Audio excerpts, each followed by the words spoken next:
Hello everyone, welcome to academy Baba. कैसे हैं आप सभी? उम्मीद करता हूँ बहुत अच्छे होंगे। काफ़ी दिनों बाद क्लासेस अब से स्टार्ट हो रही हैं।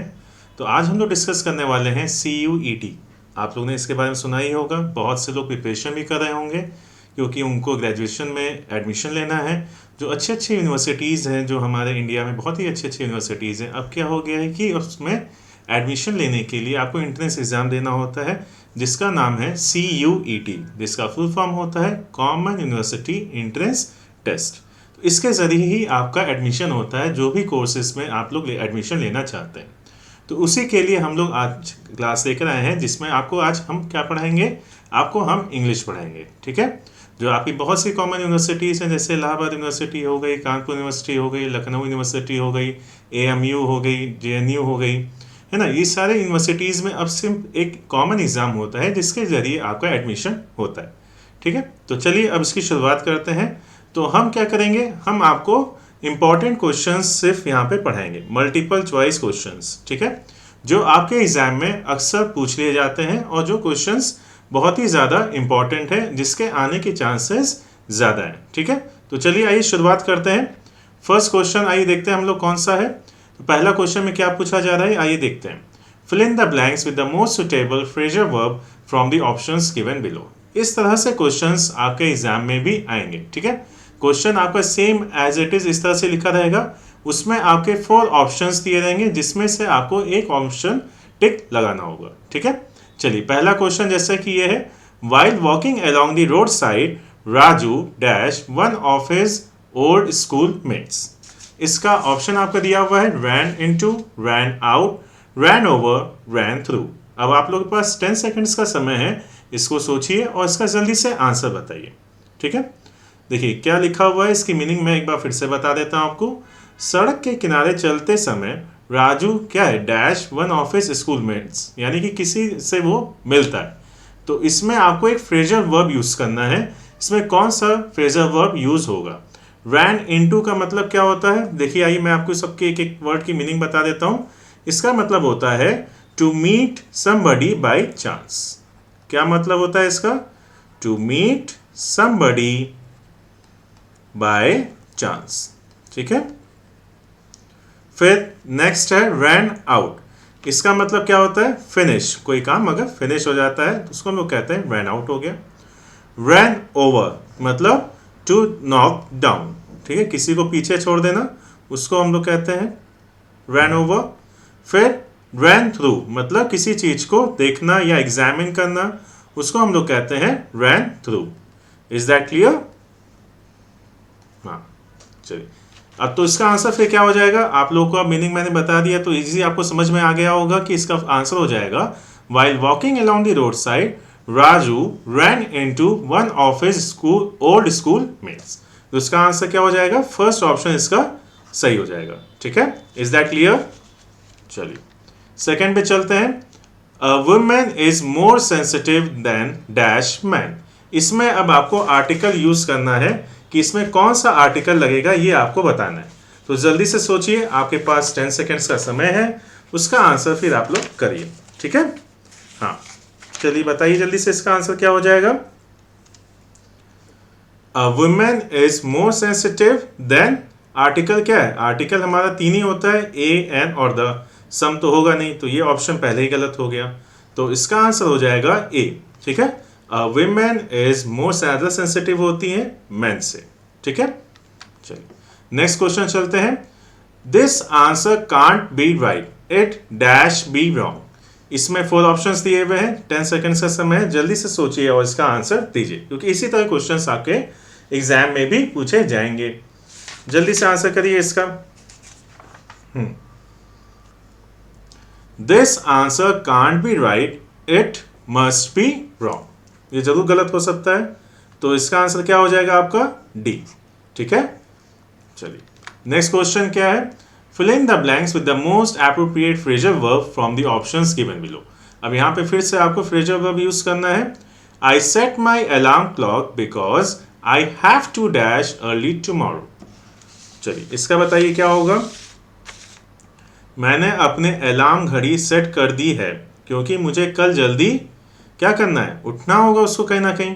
जाना होगा कहीं ना कहीं, तो क्या हो जाएगा इसका आंसर? तो have to get up early morning, जल्दी उसको उठना होगा, तो इसका आंसर हो जाएगा गेट अप हो जाएगा, गेट अप अर्ली टुमारो। ठीक है, चलिए क्वेश्चन नंबर 5 में match the words given in the list. अब यहाँ पे आपको क्वेश्चन पढ़ने में समझ में नहीं आ रहा होगा कि इसमें आखिर करना क्या है। तो देखिए इसमें करना क्या है कि इसमें जो आपका लिस्ट 1 में वर्ड्स दिए हुए हैं, इसी से रिलेटेड इसकी मीनिंग क्या हो सकती है, सिनोनिम क्या हो सकता है, वो बताना है आपको। ठीक है, तो एक बार आप लिस्ट 1 देखिए, फिर लिस्ट 2 देखिए, तो जिससे कि आपको समझ में आ जाएगा कि इसका आंसर आखिर क्या हो सकता है। ठीक है, चलिए जल्दी से बताइए क्या होगा। चलिए मैं मीनिंग बताते चल रहा हूँ, जिससे कि आप लोग को और आसानी से इसको समझ में आएगा। हेल मतलब क्या है कि कोई चीज चीयर करना, ठीक है, या सैल्यूट भी कह सकते हैं, ठीक, या ग्रीट, वेलकम, ठीक है। फिर इसके बाद जस्ट मतलब क्या होता है, फेयर एंड राइट, कोई चीज सही है, या तो उसको कह सकते हैं ऑनेस्ट भी कह सकते हैं, यानी फेयर एंड राइट यानी कोई ऑनेस्ट भी है। फिर लेयर, इसके मीनिंग क्या होता है, कोई चीज the attractive qualities of something. देखिए मैं यहां लिख देता हूं, the attractive qualities of something, ठीक है। फिर उसके बाद नेक्स्ट है radiant. What is the meaning of radiant? Radiant की मीनिंग होती है मतलब शाइनिंग, कोई चीज चमक रही है, ठीक है, या कोई कॉन्फिडेंस है उसके अंदर। फिर हैप्पीनेस, ठीक है, तो ये सारी मीनिंग इसकी होती है रेडिएंट की। या ग्लोइंग भी कह सकते हैं, इसके साथ कोई चीज चमक रही है ना, तो ग्लोइंग भी हो जाएगा। ठीक है, तो इसका ऑप्शन क्या हो जाएगा? फिर देखिए जैसे कि मैंने आपको मीनिंग बता दी है, इसका ऑप्शन फिर इसका हो जाएगा। जैसे देखिए हेल का मैंने बताया, जैसे कि ग्रीट होता है तो ए का थर्ड, तो कहाँ पे दिया हुआ है ए का थर्ड? देखिए यहाँ पे पहले में दिया हुआ है, तो फर्स्ट ऑप्शन ही सारा सही हो जाएगा। ठीक है, इज दैट क्लियर? चलिए आगे बढ़ते हैं, क्वेश्चन नंबर 6 पे चलते हैं। यहाँ पे क्या करना है आपको, यहाँ पे सेंटेंसेस दिए हुए हैं और काइंड्स ऑफ एडवर्ब दिया हुआ है। इसमें आपको ये बताना है कि कौन सा टाइप ऑफ एडवर्ब ये सेंटेंस है। ठीक है, चलिए जल्दी से बताइए इसका आंसर क्या होगा। अब बहुत सारे लोगों का कंफ्यूजन होगा आखिर एडवर्ब होता क्या है, तो मैं बता दूं, an adverb is a word that modifies or describes a verb या adjective, जो उसको मॉडिफाई करता है वर्ब को या एडजेक्टिव को या अदर एडवर्ब को, उसको हम लोग कहते हैं एडवर्ब। ठीक है, अब काइंड्स ऑफ एडवर्ब यहाँ पे दिया हुआ है कि कौन सा काइंड ऑफ एडवर्ब इस सेंटेंस में यूज हुआ है, तो पहले आपको उसकी मीनिंग समझ में आएगी, तभी आप लोग काइंड्स ऑफ एडवर्ब बता पाएंगे। तो पहला ऑप्शन क्या है यहाँ पे, दे ऑफन मेक मिस्टेक्स, ठीक है, वे अक्सर गलतियां करते हैं। चलिए मैं मीनिंग बता देता हूं, फिर आप लोग उसका आंसर बताइए। सेकंड का क्या दिया हुआ है, शी लुक्ड अप, उसने क्या करा, उसने ऊपर देखा।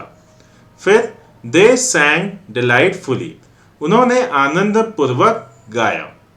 फिर I have read this before, मैंने इसे पहले भी पढ़ा है।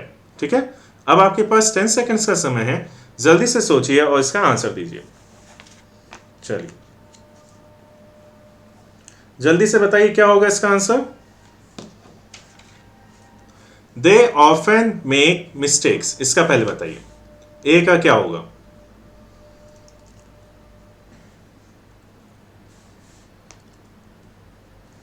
तो इसका आंसर आपका हो जाएगा ऑफन मेक मिस्टेक, मतलब एक तरह की ये फ्रीक्वेंसी है, बता रहे हैं कि गलतियां हो जाती हैं, उससे गलतियां करते हैं। ठीक है, फिर इसके बाद देखिए ए का थर्ड यहीं पे दिया हुआ है, शी लुक्ड अप, उसने क्या करा, उसने ऊपर देखा। तो ये क्या है, कहीं देखा, किसी प्लेस पर देखा, तो adverb of place. They sang delightfully, उन्होंने आनंद पूर्वक गाया। ठीक है, तो ये क्या है, ये एक तरीका है, मैनर है, तो यहाँ पे क्या हो जाएगा, ये एडवर्ब ऑफ मैनर हो जाएगा। I have read this before, मैंने इसे पहले भी पढ़ा है, यानी कि कोई काम किया है, किसी समय पे किया होगा, तो ये क्या हो जाएगा, एडवर्ब ऑफ टाइम। तो कौन सा ऑप्शन सही हो गया आपका, ए ऑप्शन सही हो गया। ठीक है, किसी को भी किसी भी तरीके का डाउट हो रहा हो, अभी भी किसी कॉन्सेप्ट में डाउट हो रहा हो, तो वो लोग सिंपली क्या करें कि यहाँ पे आपको टेलीग्राम चैनल का लिंक दिया हुआ है इंग्लिश का, ठीक है, वहाँ पे ज्वाइन करें और अपनी प्रॉब्लम शेयर करें, जिससे कि वहाँ पे उसको वहाँ पे सोल्यूशन इसका मिल जाएगा, ठीक है। किसी तरह का कोई अगर नोट्स वगैरह चाहिए आपको तो वहाँ पे आप पूछ सकते हैं इंग्लिश से रिलेटेड, ठीक है।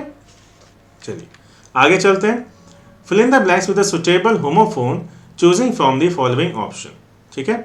यहाँ पे क्या है, होमोफोन्स मीन्स होता है सिमिलर वर्ड, मतलब कि वर्ड्स एक जैसे दिखाई देते हैं लेकिन उसकी मीनिंग क्या होती है, उसकी मीनिंग होती है टोटली डिफरेंट, ठीक है।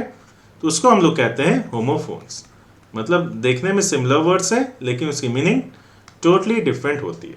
चलिए अब इसका बताइए जल्दी से आप लोग, क्या हो सकता है। Last month we went by a train to a book fair, there is a steep rise in the railway dash, ठीक है। मतलब कि लास्ट मंथ हम ट्रेन से एक पुस्तक फेयर में गए लेकिन रेलवे में एक भारी एक राइज हुआ है, किस चीज की बढ़ोतरी हुई है, बताइए। इसका आंसर आपका क्या हो सकता है। यानी कि क्या बढ़ा है, उसका टिकट का प्राइस बढ़ा होगा तभी ना रेलवे में, और क्या बढ़ सकता है, ट्रेनों का डिब्बा तो बढ़ेगा नहीं, है ना, कि ट्रेनों में सीट बढ़ जाएंगी, 3/3 की जगह 4/4 हो जाएगी या 5/5 हो जाएगा, ऐसा सेंटेंस में तो कहीं दिया नहीं है। तो यहाँ पे क्या बढ़ा है, there is a steep rise in the railway fare, यानी फेयर मतलब किराया, ठीक है।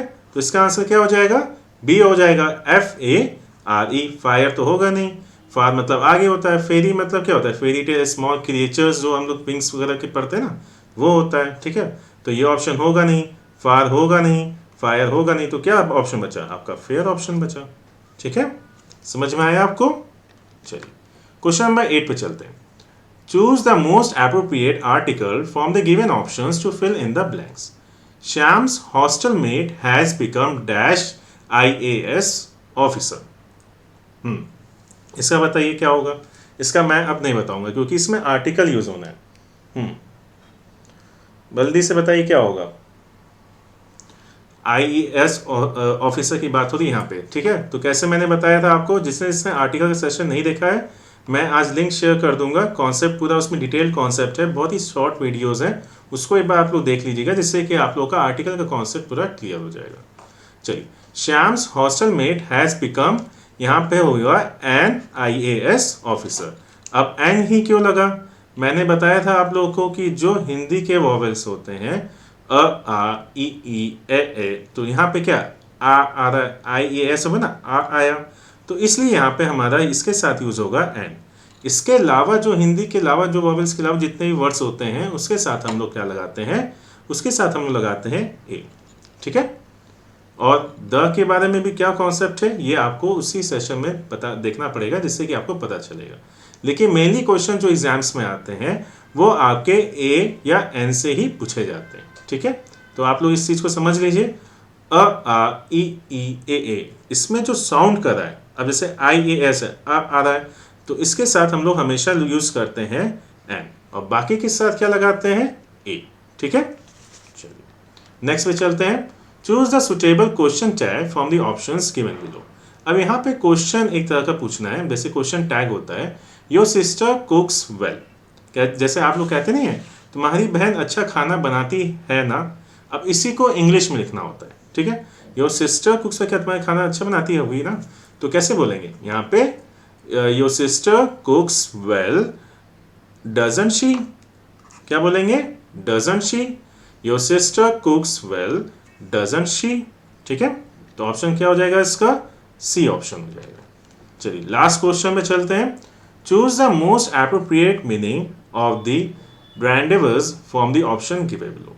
यहाँ पे ब्रांडेवर्स की मीनिंग क्या होती है ये आपको यहाँ पे बताना है। सीक्रेट मीटिंग, मिसफॉर्च्यून, एग्लिटी या कॉन्वर्सेशन, यहाँ पे इसकी मीनिंग बतानी है, ठीक है। तो इसकी मीनिंग क्या होती है, एक तरह की एक सीक्रेट मीटिंग होती है, उसको हम लोग कहते हैं रेंडेवर्स, ठीक है।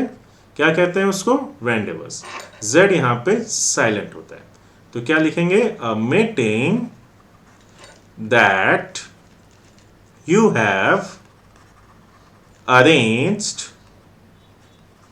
विथ समबडी, ठीक है। एक तरह की सीक्रेट मीटिंग को हम लोग कहते हैं रेंडेवर्स, ठीक है। तो यहाँ पे क्या हो जाएगा आंसर, इसका ए हो जाएगा। क्या हो जाएगा इसका आंसर, ए। Secret meeting.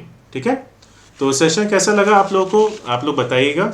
आज हम लोग सिर्फ 10 क्वेश्चन से करेंगे, छोटे छोटे सेशंस करेंगे, जिससे कि आप लोगों को समझ में भी आएगा और चीज़ें याद भी होती जाएंगी, क्योंकि एग्जाम्स में सारे क्वेश्चंस पूछे जाते हैं। ठीक है, फिर हम लोग नेक्स्ट सेशन में भी इसी तरह से 10 क्वेश्चंस करेंगे। तो ऐसे क्या होगा कि धीरे धीरे आप लोगों को क्वेश्चंस, जो इंपॉर्टेंट क्वेश्चंस हैं वो याद भी होते जाएंगे, आपका रिवीजन भी होता जाएगा और कुछ आप लोग नया इसमें सीखने को भी मिलेगा।